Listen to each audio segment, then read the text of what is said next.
pamoja na malezi binafsi ambayo Padre Nkwera alikuwa nayo kwangu, lakini kipekee namshukuru sana kwa maombi makubwa alikuwa anafanya yeye na wasaidizi wake kwa ajili ya nchi yetu.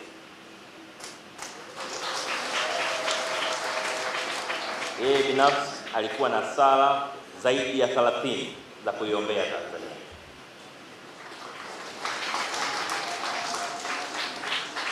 Na kwa mtu yote anayejua maana ya imani, anajua kwamba nchi kama yetu inaendelea kusimama kwa sababu ya Wakristo na Waislamu na madhehebu mengine ambao kila siku wanapiga magoti kumwomba Mungu kuilinda nchi yetu. Lakini kupitia kwake pia tunajifunza nidhamu yake ya pekee kwa Kanisa Katoliki. Misingi aliyofundishwa aliifuata, na ndio maana hajawahi kufanya misa hata hapa kituoni bila padri mwingine kwetu. Anaposema tufanye misa na wewe, lazima atamleta padri kufanya pamoja naye, huku akijua kanisa limemuelekeza nini cha kufanya, nini cha kutofanya. Hili kipekee tunajifunza kutoka kwake, utii kwa mamlaka ulionayo wakati huo. Aliyatii mamlaka ya Kanisa Katoliki kikamilifu kwa kuhakikisha kwamba maelekezo aliyopewa alikuwa akiyafuata. Kama kuna usia muhimu ambayo Padre Nkwera anatuachia kama Watanzania, ni kuhakikisha kwamba tunailinda na kuienzi amani kwa nguvu zetu zote kama mboni ya jicho letu. Na niwasihi kupitia kwenu mbele ya jeneza la baba yetu kwamba Watanzania wote wa dini zote tuendelee kushirikiana, sio tu kuiombea nchi yetu, lakini kufanya matendo yanayoakisi nia ya kuendeleza amani na umoja katika taifa letu. Ni ngumu kueleza kwa sababu kwa upande mmoja tuna huzuni, kwa upande mwingine tuko kwenye sherehe ya mwisho ya baba yetu Padre Felician Venant Nkwera. Mimi binafsi nilianza kumsikia nikiwa mdogo nasoma shule ya msingi, na aliyonisimulia taarifa zake ni marehemu baba yangu mzazi Daniel Ndumbaro. Alinieleza sifa 3 ambazo nazikumbuka mpaka leo. Kwanza, alisema Felician Nkwera ni padre wa Kanisa Katoliki. Lakini pili, alisema Felician Nkwera ni mtaalamu sana wa lugha ya Kiswahili. Na tatu, ndio ambayo naikumbuka zaidi, alisema Felician Nkwera ana kipaji na karama ya kipekee ya kuombea watu.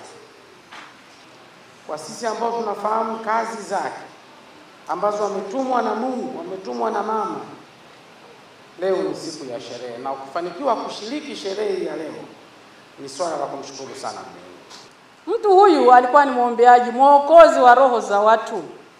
Kazi aliyoifanya ilikuwa na mambo mawili. Ilikuwa kwanza, nia yake ni kuokoa roho za watu. Ndio maana ulipofika hapa kwa mara ya kwanza, kuna kitu kinaitwa consultation. Alikuhitaji akuone kwanza privately, akuone kwanza ili akuelekeze, ili unufaike na kazi hii kimwili na kiroho. Anakuelekeza ufanye nini kwanza kabla hajakuombea. Kama ulitoka kwenye madongo kuinama, kwanza ufanye reconciliation na Mungu, akuelekeze jinsi ya kutubu kwanza ili upone mwili na roho.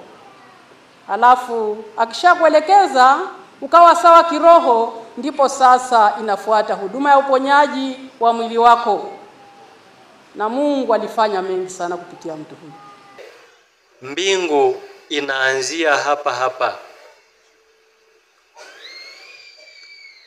Kuna wakati utasikia mtu anasema akafa akawa mtakatifu. Hapana.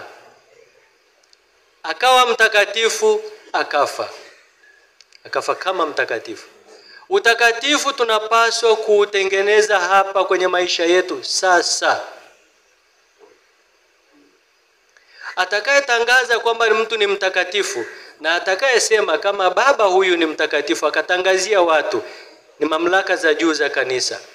Sisi tunaweza kuonja huku pembeni, lakini atakayesema rasmi ni mamlaka za kanisa. Mwaka 1962 alijiunga na seminari ndogo Likonde kama mwalimu na alihitimu mitihani yake ya O-level ya kutoka chuo kikuu cha Cambridge. Na katika mnamo mwaka 1963 hadi 1964 alijiunga na seminari ndogo ya Nyegezi Mwanza na alishinda mitihani ya A-level ya kutoka chuo kikuu cha Cambridge. Na mwaka 1965 hadi 1968 seminari kuu ya Peramiho teolojia kwa ajili ya masomo ya teolojia ya miaka 4. Na mwaka 1968 alipata daraja la upadre. Na mwaka 1900 Aprili Novemba alijiunga na jeshi la kujenga taifa Oljoro Arusha. Na ya mwaka 1976 Machi Disemba alijiunga na kituo cha 5 Kivukoni kwa masomo ya siasa na mafunzo ya kijeshi.